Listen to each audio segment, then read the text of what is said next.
I'm a chef from Utah. I'm from Brazil originally. I was born and raised in Rio de Janeiro, Brazil. I work as a pastry chef here in Salt Lake, as also a chef instructor.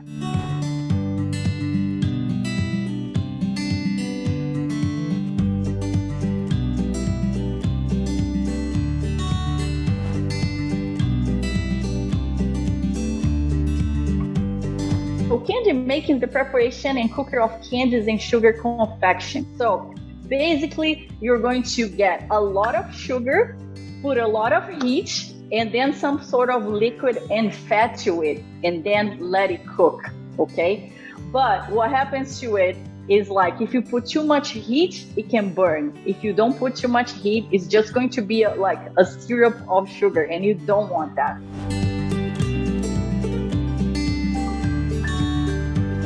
So as you can see, sugar is made of two molecules.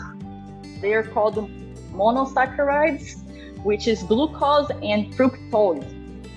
So these are the two beautiful things that consist in the sugar, like to make the sugar molecule. Of course, you also have oxygen and carbon atom that makes everything beautiful and then aligned together, so we have all that beautiful sensation in our mouths, okay?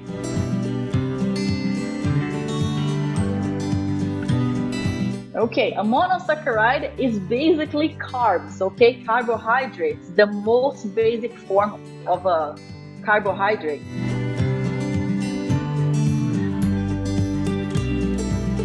One is called caramelization.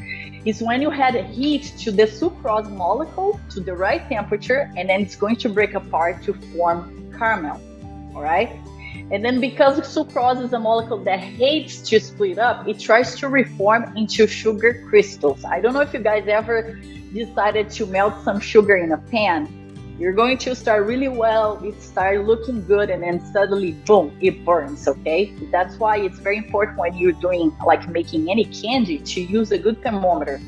So when and how you allow sugar crystals to form determines what kind of candy you're gonna make. So there are different levels of temperatures that we're going to talk about that in a bit.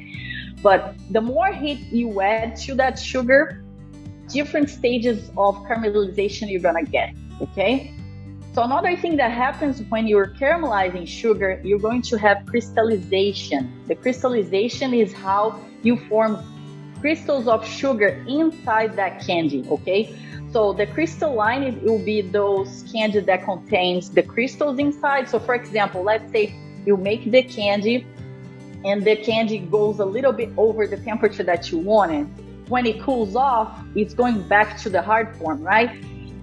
Let's say you bite into it and you feel that grainy texture in your mouth. That's the crystalline form of the crystals, okay? And the non-crystalline ones is the ones that you just reach the temperature, and it's perfect when you bite that in your mouth.